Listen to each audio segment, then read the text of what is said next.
Hi hello friends, welcome to Anjani world. ఈరోజు కథ ముడిపడిన బంధం పార్ట్ 108. ఇదమ్మా జరిగింది అని బాధగా చెప్పాడు మహేంద్ర.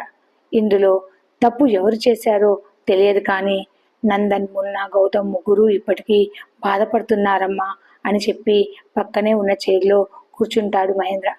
జరిగింది విన్నావు కదా తల్లి, ఇప్పుడు చెప్పు, ఆ ముగ్గురిని నువ్వు ఎలా కలుపుతావు?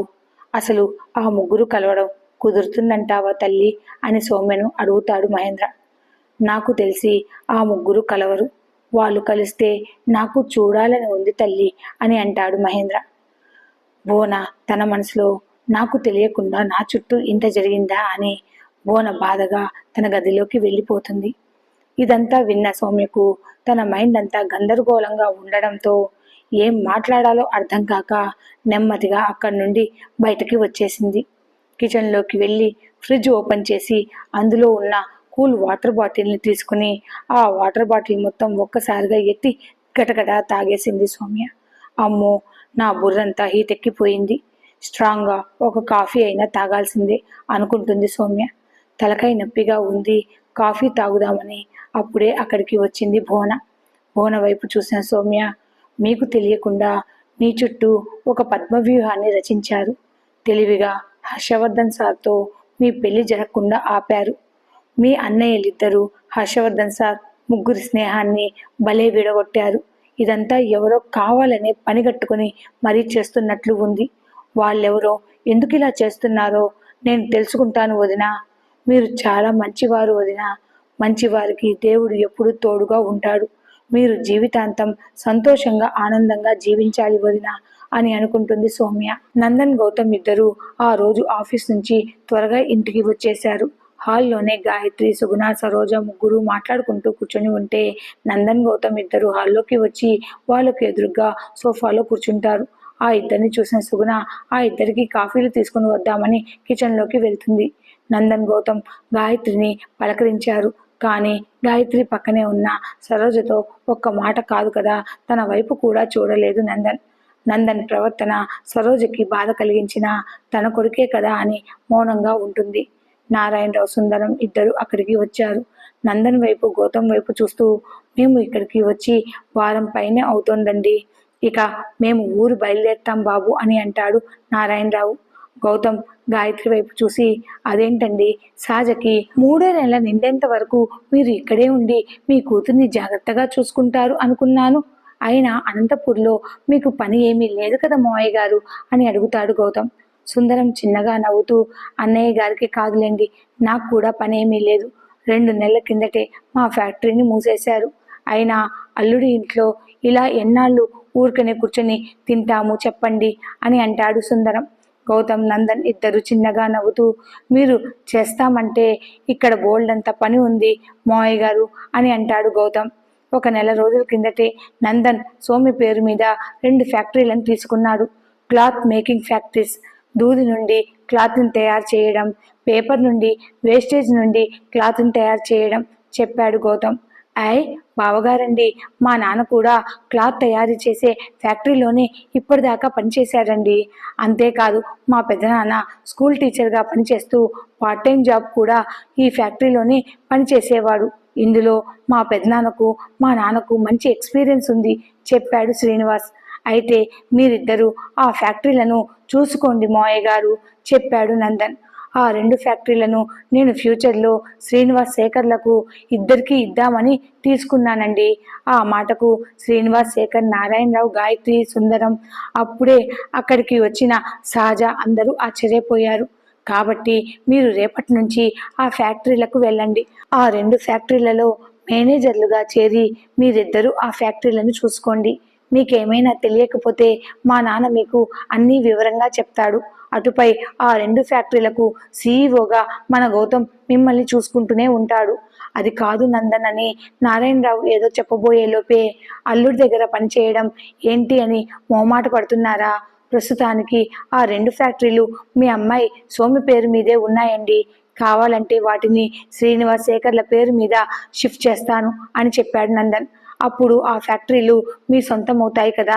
అప్పుడు మీరు ఏ మొహమాటం లేకుండా మీ సొంత ఫ్యాక్టరీలో పని చేయవచ్చు అని అంటాడు నందన్. అయ్యో బాబు, మేము అలా ఆలోచించడం లేదు అన్నాడు సుందరం. మహేంద్ర అక్కడికి వచ్చి, మీ ఇద్దరు అల్లుళ్ళు చెప్పింది కరెక్టే. మీరు ఎలా ఆలోచించినా ఆలోచించకపోయినా ఇక మీరందరూ ఇక్కడే మాతో పాటే కలిసి ఉండాలి. సుందరం వైపు చూసిన మహేంద్ర, మీ తల్లిదండ్రులను కూడా ఇక్కడికి తీసుకురండి. మాకు మాత్రం మీరు తప్ప ఇంకెవరున్నారు చెప్పండి, అందరం కలిసి ఒకే చోట ఉందాం అని అంటాడు మహేంద్ర. నందన్, గౌతమ్ మహేంద్రల గొప్ప మనసుకు ఉప్పొంగిపోయారు. నారాయణరావు, సుందరం ఇద్దరు. అప్పుడే అందరికీ కాఫీలు మంచినీళ్ళని తీసుకుని వచ్చి ముందుగా తన ఇద్దరి అల్లుళ్లకు కాఫీలను అందజేసి తర్వాత మహేంద్ర, నారాయణరావు, సుందరం, సరోజ, గాయత్రులకు అందరికీ కాఫీలను అందజేసింది సుగుణ. నారాయణరావు, సుందరం ఇద్దరు తమ ఇద్దరి అల్లుళ్ల మాటను సంతోషంగా ఒప్పుకుంటారు. అందరూ అలా సంతోషంగా కబుర్లు చెప్పుకుంటూ ఉన్నారు. కాఫీ తాగుతూ మాట్లాడుతూనే, ఇంతకీ నా తింగర్ పెళ్ళాం ఎక్కడుందా అని చుట్టూ చూస్తూ పక్కనే ఉన్న శేఖర్ వైపు చూసి, మీ అక్క ఎక్కడరా, కనిపించడం లేదు అని సైగ చేసి శేఖర్ని అడుగుతాడు నందన్. మా అక్క మీ గదిలోనే ఉంది కదా బావా, చెప్పాడు శేఖర్. నందన్ తన గదిలోకి వెళ్ళి చూసేసరికి సౌమ్య సోఫాలో కూర్చొని దీర్ఘంగా ఏదో ఆలోచిస్తూ ఒక చేతిలో వాటర్ బాటిల్ని పట్టుకొని మరో చేతిలో స్కెచ్ పెన్ని పట్టుకొని ఎదురుగా వైట్ కలర్ బోర్డు వైపు చూస్తూ దీని మీద BRSG అని ఏవో లెటర్లను రాసి దానిపై పిచ్చి గీతలను గీసి ఉంది. ఇలా జరిగి ఉండొచ్చేమో, అలా జరిగి ఉండొచ్చేమో అని తనలో తానే గొనుక్కుంటూ నందన్కి కనిపించింది సౌమ్య. సౌమ్యను అలా చూసిన నందన్ గట్టిగా నవ్వుతూ, నీకు పిచ్చి పట్టిందా సౌమ్య అని అడిగాడు. పొద్దున మహేంద్ర చెప్పిన మాటలే అప్పటికి సౌమ్య మైండ్లో గిర్రును తిరుగుతూ ఉన్నాయి. వీళ్ళందరూ జమీందారులు అని అనుకుంటూ అవే ఆలోచనలతో అలానే నందన్ వైపు చూసిన సౌమ్యకు, పాత సినిమాలలో మనం జమీందారులం చూశామే, అలా సౌమ్య కంటికి నందన్ ఒక జమీందారు లాగానే కనిపించాడు.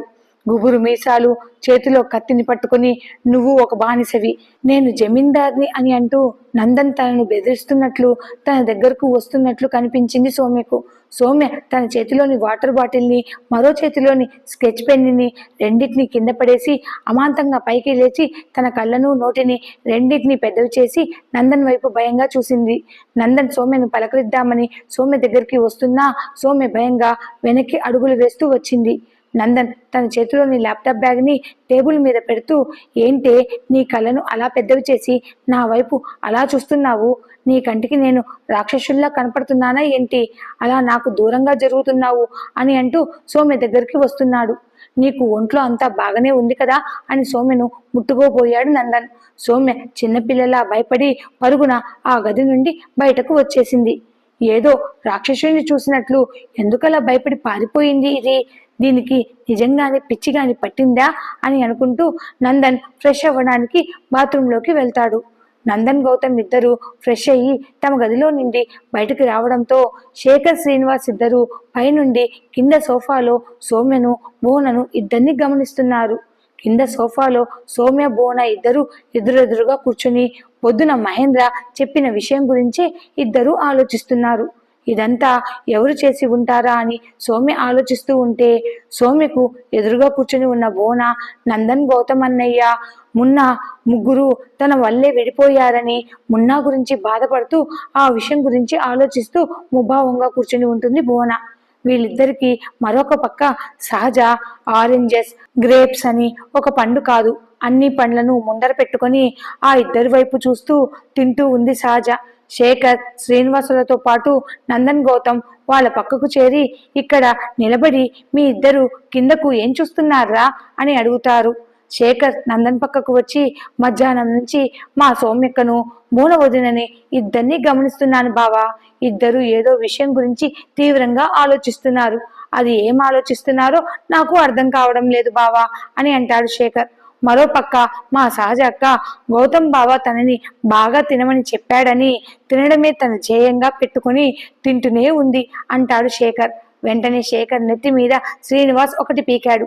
ఒరే టింగ సన్యాసి, సహజ అక్క ఇప్పుడు కడుపుతో ఉందిరా, ఇప్పుడు సహజ అక్క తనతో పాటు కడుపులో ఉన్న బిడ్డకు కూడా ఆహారాన్ని అందించాలి కాబట్టి బాగా తినాలిరా, నీ కళ్ళతో అక్కకు అలా దిష్టి పెడతావేంట్రా అని కోపంగా అంటాడు. అబ్బా, అలా ఎందుకు కొట్టావురా? ఇలా ప్రతిసారి నువ్వు నా తల మీద కొట్టి కొట్టి నాకు బుర్ర పని చేయడమే మానేసింది. నాకు తెలియక ఏదో అన్నానే అనుకో, తల మీద కొట్టకుండా నెమ్మదిగా చెప్పొచ్చుగా. నా కళ్ళేం దిష్టి కళ్ళేం కాదులే, అయినా అమ్మకు చెప్పి అక్కకు దిష్టి తీయిస్తానులే అని బుంగమూతి పెట్టుకుని మరీ చెప్పాడు శేఖర్. వీళ్ళిద్దరి క్యూట్ కొట్లాటలను చూస్తూ నందన్ గౌతమ్ ఇద్దరూ నవ్వుకుంటారు. శేఖర్ చెప్పింది నిజమే. సౌమ్య భువన ఇద్దరు దేని గురించో బాగా ఆలోచిస్తున్నారు అని నందన్ గౌతమ్ కూడా కింద సోఫాలో సౌమ్యను భువనను ఇద్దరిని గమనించారు.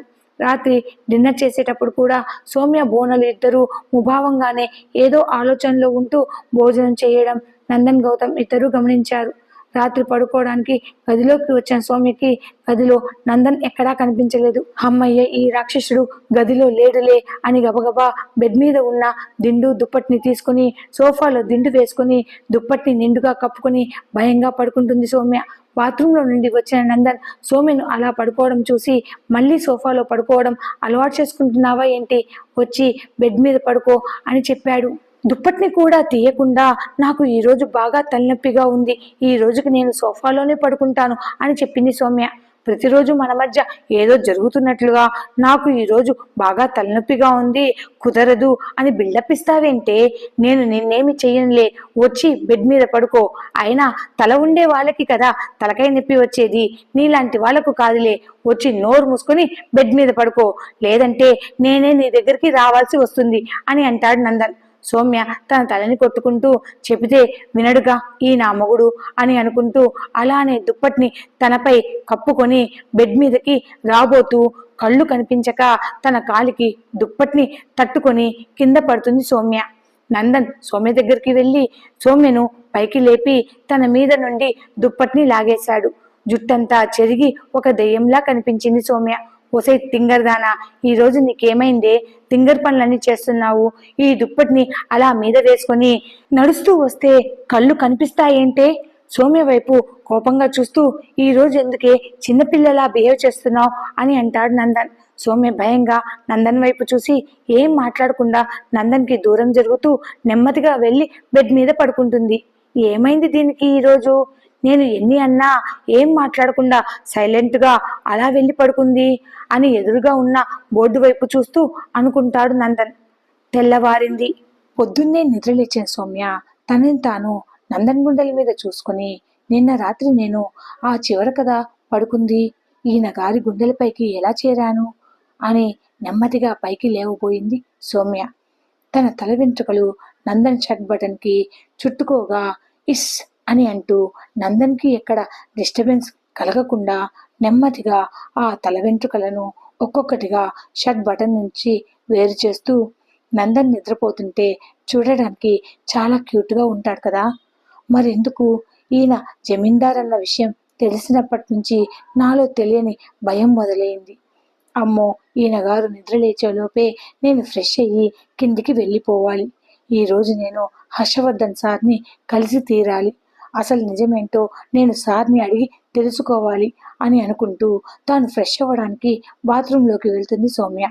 స్నానం చేసి డ్రెస్ వేసుకుని వచ్చిన సౌమ్య నందన్ ఇంకా నిద్ర లేవలేదని అద్దం ముందు నిలబడి డ్రెస్ బ్యాక్ సైడ్ జిప్పు తనకు అందకపోయేసరికి ట్రై చేస్తూ, అబ్బా ఇది అందడం లేదే అని అనుకుంటూ ఉండగానే నందన్ ఆ జిప్ని వేసి సౌమ్య మెడ మీద ముద్దు పెట్టి, ఏంటి మేడం అప్పుడే లేచి రెడీ అవుతున్నారు, తమరు ఇంత పొద్దున్నే ఎక్కడికి వెళ్తున్నారేంటి అని అడుగుతాడు నందన్. సౌమ్య తన కళ్ళని పెద్దవి చేసి అద్దంలో నుండి నందన్ని చూసింది. సౌమ్యను తన ముందుకు తిప్పుకున్నాడు నందన్. సౌమ్య భయంగా నందన్కి కాస్త దూరం జరిగింది. నందన్ సౌమ్య చేతిని పట్టుకుని తన దగ్గరికి లాక్కుంటూ, ఏదో ఒక రకంగా నా నుండి దూరంగా వెళ్ళాలని చూస్తావెందుకే? మొన్నటిదాకా నేనేదో నిన్ను అన్నానని నా మీద అలిగావు, నా వైపు చూడనైనా చూడలేదు, నిన్నటి నుంచి కొత్తగా నన్ను చూసి భయపడుతున్నావెందుకే అని అడుగుతాడు నందన్. సౌమ్య నందన్ వైపు భయంగా చూస్తూ, అంటే అంటే మీరు జమీందారులని తెలిసింది అని అంటుంది. అవును అని నందన్ సౌమ్య వైపు చూస్తూ, నేను జమీందారినే, అయితే ఏంటటా అని అంటాడు నందన్. అంటే అంటే అని సౌమ్య తన చేతులను నలుపుకుంటూ తడబడుతూ నందన్ ముందర నిలబడి ఉంది. అవును, నేనొక జమీందారినే అని అంటూ సౌమ్య వైపు చూసి, నువ్వు అనుకుంటున్నట్లు జమీందారులందరూ రాక్షసులు కారే. మేము మీలాంటి మామూలు మనుషులమే. చూడు సౌమ్య, జమీందారులలో ఎవరో ఒకరో ఇద్దరో దుర్మార్గులుంటారని, జమీందారులందరూ అలానే ఉంటారని అనుకోవడం నీ తప్పు. అందుక నిన్నటి నుంచి తమరు భయంగా నా వైపు చూస్తూ నాకు దూరంగా ఉంటూ వస్తున్నావు. ఏం జమీందారులైతే పెళ్లి చేసుకోరా, భార్యతో సంసారం చేయరా? సౌమ్య తన కళ్ళను రెపరెపలాడిస్తూ అమాయకంగా నందన్ వైపే చూస్తోంది. నందన్ సౌమ్య వైపు చూసి చిన్నగా నవ్వుతూ, నీకొక విషయం చెప్పనా సౌమ్య? మా జమీందారుల్లో ఒక పెళ్లి కాదు, ఎన్ని పెళ్లిళ్ళైనా మేము చేసుకోవచ్చు. ఒక భార్య నచ్చకపోతే వేరే భార్య దగ్గరికి వెళ్తారు. మాకు బోల్డ్ అని ఆప్షన్స్ ఉన్నాయి తెలుసా అని చిన్నగా నవ్వుతూ అంటాడు నందన్. అప్పటిదాకా భయంగా అమాయకంగా చూసిన సౌమ్య ఒక్కసారిగా తన కళ్ళను పెద్దవి చేసి కోపంగా నందన్ వైపు చూస్తూ, అబ్బో, పిల్లాడికి చాలా కోరికలే ఉన్నట్లు ఉన్నాయే. మీకు భార్యగా నేనొక్కదాన్ని సరిపోనా? తమరికి చాలా మంది భార్యలే కావాలా? మీకు అంత సీను లేదులేండి. ఈ జన్మకి నా ఒక్కదానితో సరిపెట్టుకోండి. కావాలంటే మరో జన్మలో 10 మంది భార్యలను చేసుకుని మీ కోరికలను తీర్చుకుందురు గాని. ఎంత ఆశ అని అంటూ నందన్ షట్కాలర్ని పట్టుకొని, మీకు నేను చాలు, నన్ను కాదని వేరే ఆడదాని వైపు కన్నెత్తి చూశారో నాలో భద్రకాళిని చూస్తారు జాగ్రత్త అని చిన్న వార్నింగ్ ఇస్తుంది సౌమ్య. నందన్ చిన్నగా నవ్వుతూ, అయితే నేను వేరే ఆడదాని వైపు చూడకుండా నీ మాట వినాలంటే నేను అడిగింది నువ్వు కాదనకుండా నాకు ఇవ్వాలి. నా కోరికలన్నీ నువ్వే తీర్చాలి. నువ్వే నన్ను వేరే ఆడదాని వైపు చూడనివ్వకుండా నీ అందాలతో నన్ను పూర్తిగా నీ వశం చేసుకోవాలి. కానీ ఇక్కడ మన మధ్య ఆ కెమిస్ట్రీనే లేదే అని అంటాడు నందన్. ఆ మాటకు సౌమ్య తన కళ్ళను పెద్దవి చేసి, ఏం మాట్లాడుతున్నారండి మీరు? ప్రతిరోజు ఏదో రకంగా నాకు ముద్దు పెడుతూనే ఉన్నారు, నన్ను హక్ చేసుకుంటూనే ఉన్నారు కదా అని అంటుంది. దానికి నందన్ తన తలని కొట్టుకుంటూ, ఒసేయ్ తింగర్దానా, భార్యాభర్తలంటే ముద్దు హగ్గులే కాదే, ఇంకా బోల్డ్ అన్ని ఉన్నాయి అని అంటాడు నందన్. అబ్బో, మాకు తెలుసులేండి అని తన మూతిని తిప్పుకుంటుంది సౌమ్య. నీకేం తెలిసే తింగర్దానా? నా బ్రహ్మచర్యానికి నీ కన్యత్వానికి కనీసం రిబ్బన్ కటింగ్ కూడా కాలేదు కదే. పైగా నన్ను చూస్తేనే నువ్వు దూరంగా పారిపోతున్నావు. ఇలా అయితే కష్టమే సౌమ్య అని అంటాడు నందన్. అలా ఏమీ కాదులేండి, మీ మాటే నేను వింటానుగా, మీరు అడిగింది నేను ఇస్తానులేండి అని అమాయకంగా చెప్పింది సౌమ్య. నిజంగానేనా సౌమ్య? నేను అడిగింది కాదనకుండా ప్రతిరోజు నాకు ఇస్తావా అని అడుగుతాడు నందన్. సౌమ్య తన తలను గుండ్రంగా ఊపింది. అయితే ఈ రోజు నేను ఆఫీస్కి వెళ్ళను సౌమ్య, నీతోనే మన బెడ్రూమ్లోనే ఇక్కడే ఉండిపోదాము అని అంటాడు నందన్. అప్పుడే నందన్ ఫోన్కి వైజాగ్ సెంట్రల్ జైలు నుండి కాల్ వచ్చింది. నందన్ తన ఫోన్ వైపు చూసి, సరే నేను ఫ్రెష్ అయి వస్తానులే గాని అందరితో కలిసి టిఫిన్ చేద్దాం అని అంటాడు నందన్. సరేనని తన తలను ఊపి కిందికి వెళ్ళిపోతుంది సౌమ్య. అందరూ టిఫిన్ కని డైనింగ్ టేబుల్ దగ్గరకు వచ్చి కూర్చుంటారు. భువనతో మాట్లాడుతూ తన మాటలతో భువనను నవ్విస్తున్నాడు శేఖర్. అందరూ నవ్వుతూ టిఫిన్ తింటున్నారు. అప్పుడే సెక్యూరిటీ గార్డ్ అక్కడికి వచ్చి, సార్, నందన్ సార్కి లాయర్ నోటీస్ వచ్చింది అని అనగానే, వాట్ అని గౌతమ్ పైకి లేచి సెక్యూరిటీ చేతిలో ఉన్న ఆ నోటీస్ని అందుకున్నాడు గౌతమ్.